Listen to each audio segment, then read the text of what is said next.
Cody Brown shows off weight loss transformation in before and after photos. Sister Wives star Cody Brown showed off her weight loss transformation in stunning before and after photos posted on social media. On Saturday, August 2nd, the TLC personality took to Instagram with snaps revealing what she looked like years ago versus today. Additionally, Brown featured other snaps of herself before and after the considerable weight loss.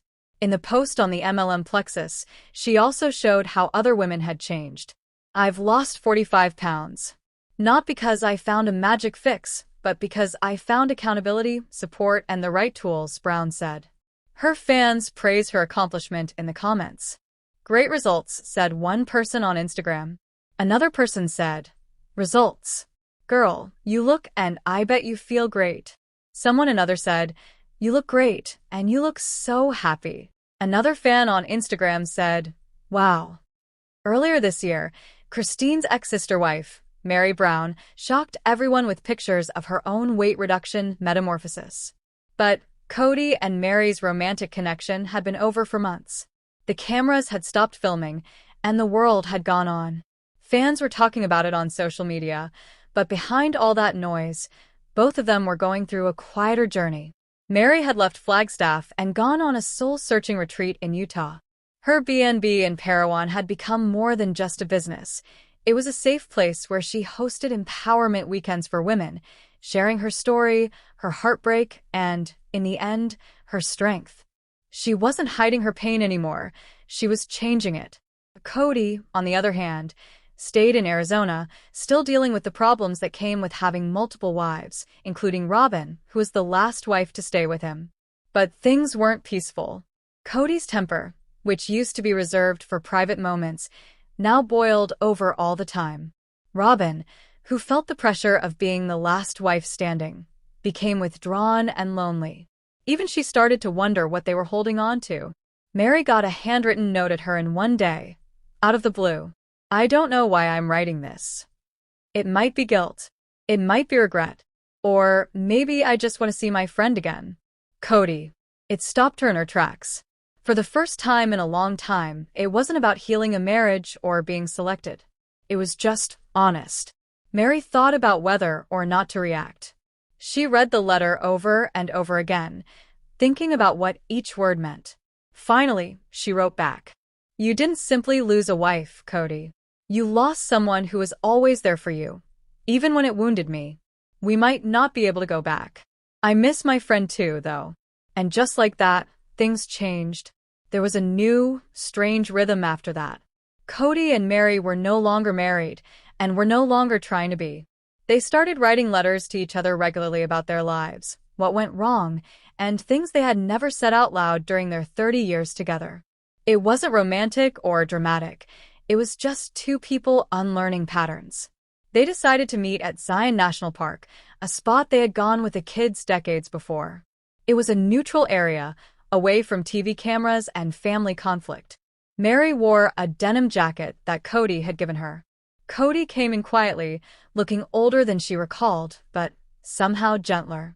They sat on a rock that looked out over the canyon, the same place where Kody had promised her forever. He said, "I wasn't fair to you." Mary said, "I wasn't always easy either. But I tried. You know I tried." "I know," he responded, his voice breaking. There was no big hug or kiss. They just understood one another quietly. They would never be who they were, but they could still become something important. From then on, their relationship changed into something that the world might not understand, a deep, platonic connection based on forgiveness. Kody started going to Mary's retreats every now and then, not as a speaker but as a silent helper, moving chairs, cooking meals, and sometimes joining group meditations. People whispered and asked if they were getting back together, but the answer was always no. But what they really found was more than a reunion. They found tranquility. Robyn saw that Kody had changed. He was more grounded, more conscious of himself, and even sorry to other family members. It didn't heal everything, but it offered their broken family a fresh beginning. And for Mary, she didn't need a title anymore. She didn't need to be called first wife or forgotten wife. She was just Mary, free, strong, and healed. But it was a hot afternoon in Flagstaff when the Brown family got into a fight that felt like a volcano that had been dormant for a long time. Cody Brown, who was once the proud husband of 4 and is now the flustered and hair-frustrated husband of 1, was pacing back and forth in the living room, fists clenched and golden curls bouncing in anger. "That's it, Robyn. I'm done being your emotional A-team," Cody yelled, his voice bouncing off the stone fireplace. "What is this charge at Louis Vuitton? And this one at Sephora for $1,200? Who needs 5 contour kits?" Robyn looked up from her tablet, where she had just saved a silk kimono and 3 crystal chandeliers.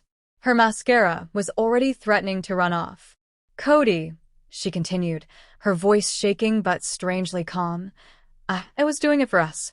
For the future wives. I'm investing in our family's image." "Family image," Cody yelled, waving the crumpled credit card statement like a white flag soaked in fire. "We don't have a family anymore.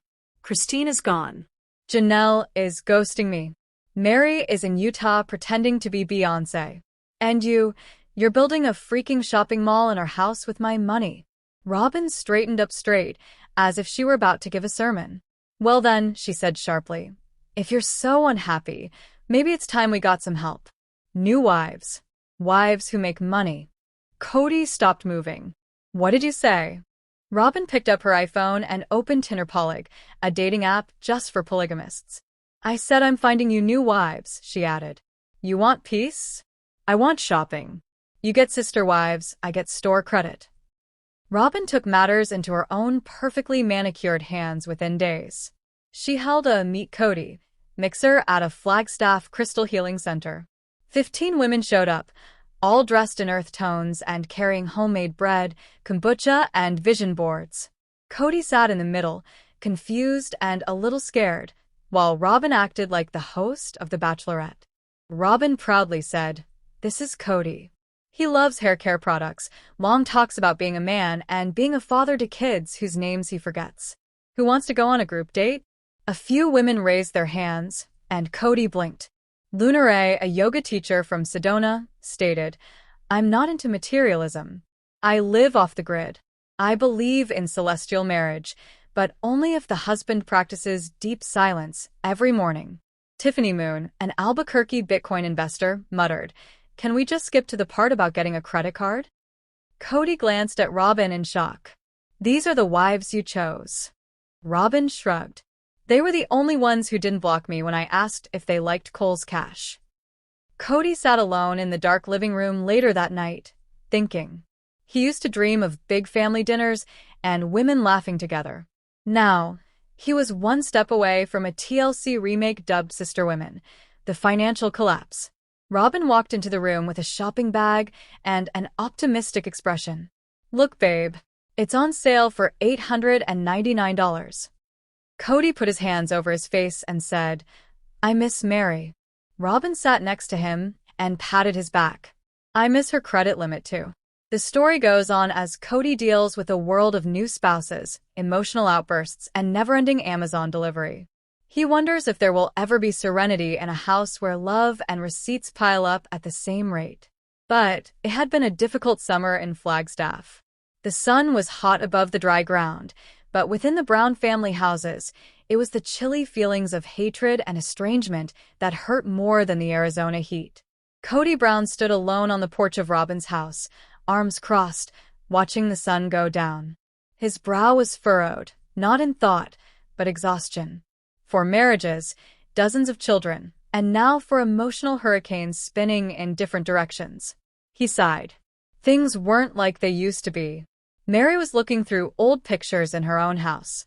There were pictures of happy faces, road trips, and holiday dinners. Back when they were a family. She didn't even notice the tears that had fallen down her cheeks. Her relationship with Cody was just a title now. They hadn't shared a bed or been intimate in years, but she hadn't left. Why? Because she was still holding on to the dream they all made together. When Mary was the only wife years ago, she and Cody were inseparable. They were young, idealistic, and wanted a life based on faith and family. Mary tried hard to adjust when Janelle joined. When Christine came along, things got more complicated. Then Robyn came along and things changed. Kody's attention, affection, and time slowly but surely shifted in Robyn's favor. Meri had always been the first, but now she felt more like the forgotten. Kody brought all of his wives together for a rare family dinner at Christine's house, which is now more of a neutral ground. Robyn had the idea, saying, "We need to fix this." But her own nerves got the best of her. She had gotten used to being the favorite, but she would never acknowledge it. Meri sat quietly at one end of the table, hardly tasting her food. Janelle kept looking back and forth between Kody and the others, her face blank but her body tense. Christine, always the mediator, tried to make jokes, but they didn't work. At last, Meri spoke. "You said you wanted to fix this, so let's talk about it. Kody, when was the last time we really talked? Not about the kids or logistics, but about us." Kody leaned back, obviously not happy. "Meri, I don't think there's a us anymore." Robyn flinched, Christine turned away, and Janelle crossed her arms. Meri's voice broke. "Why am I still here?" There was a long silence. No one could say anything. That night, Meri didn't go home. She drove around town until the stars came out. She parked in the old Canyon Trail parking lot, where they had hiked as a family before. She sat on a bench and watched the moonlight reflect off the rocks in the desert. It was time to face what she had known deep down for years. The next morning, she sent Kody and the other spouses a text. "I need some time away from all of you. I love this family, but I can't keep loving it alone." Christine was the first to answer. "Take your time. I'll always be here." An hour later, Janelle answered. "I admire your strength. Stay safe." Robyn witnessed it, but didn't say anything. Kody? All he said was, "I get it." Meri had begun a new life in Utah.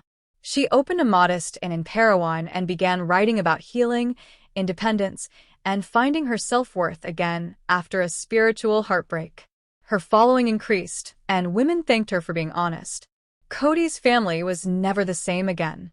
Christine went too, but Janelle stayed, but only on her own terms.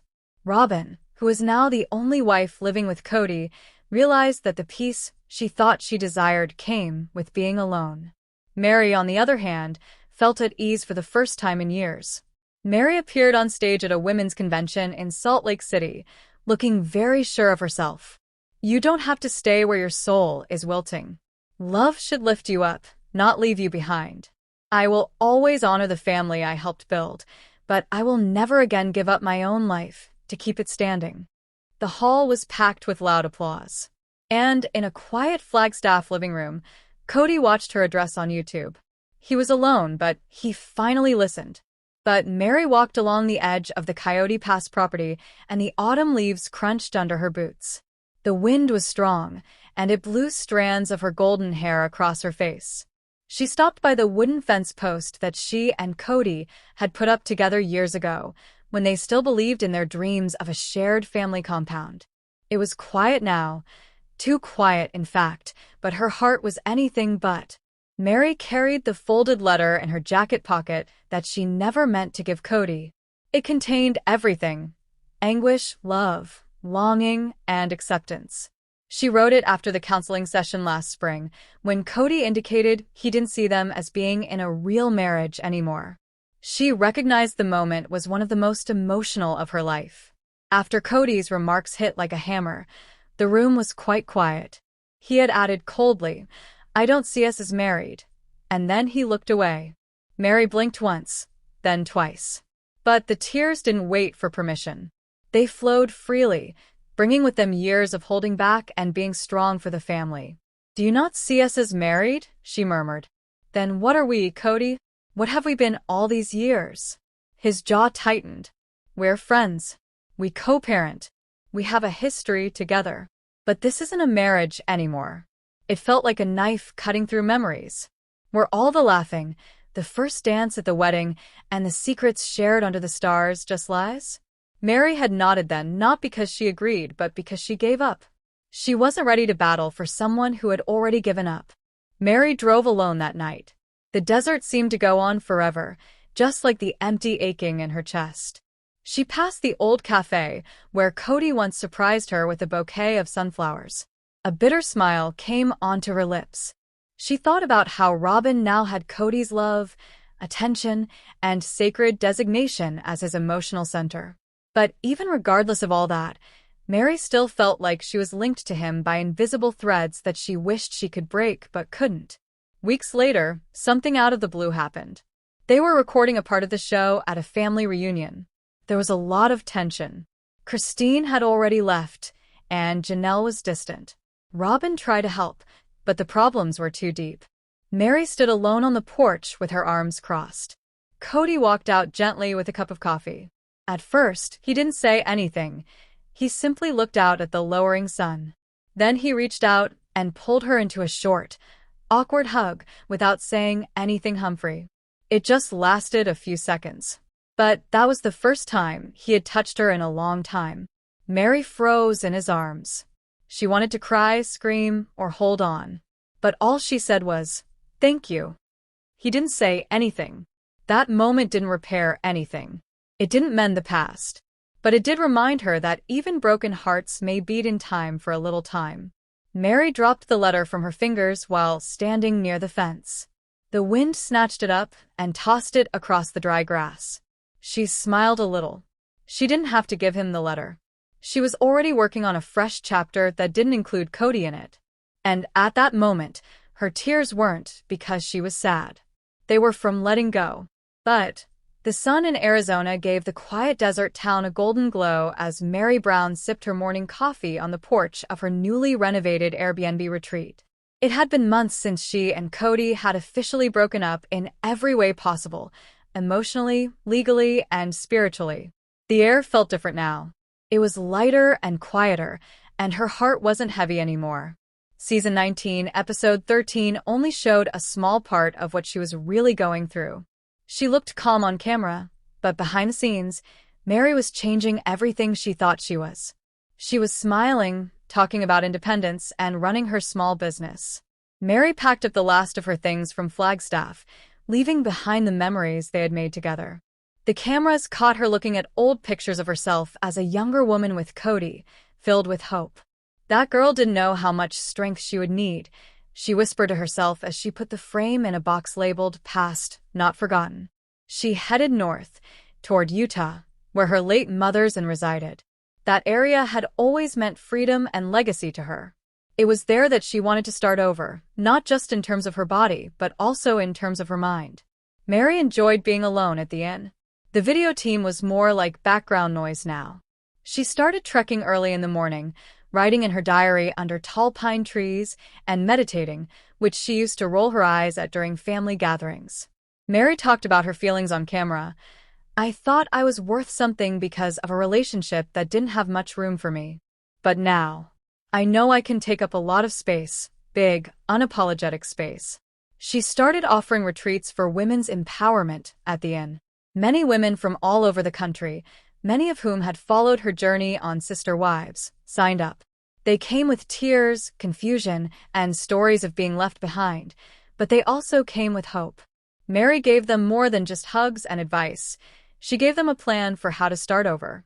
During filming one night, Cody came up. Mary stopped. The quiet wasn't awkward, it was needed. "He isn't the bad guy in my story. Maybe I just finally stopped trying to be the hero in his," she remarked with a relaxed smile. Later in the program, she was folding laundry and singing along to Fleetwood Mac's Landslide. Fans would have noticed her shirt, which said, "Unbothered, unowned, unapologetic." Robyn came to the inn one weekend, which was a stunning turn of events. Cameras caught their strained but polite interaction. "I didn't come to fight," Robyn replied softly, her eyes filling with tears. "I just needed to see that you're okay for myself." Mary didn't flinch.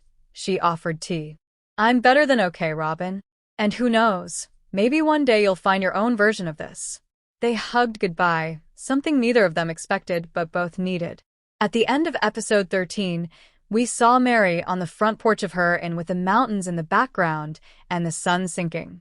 "I thought letting go of Cody would be the toughest thing I'd ever do. But I was incorrect." After years of being pushed aside, The toughest part was learning to love myself again. But I did it. And now, I don't need to be married to somebody to feel whole. My name is Mary, and that's finally enough. Hello, lovely viewers. Welcome to my channel. I am Sabrina. Hope your day goes very well. If you like the video, don't forget to subscribe the channel.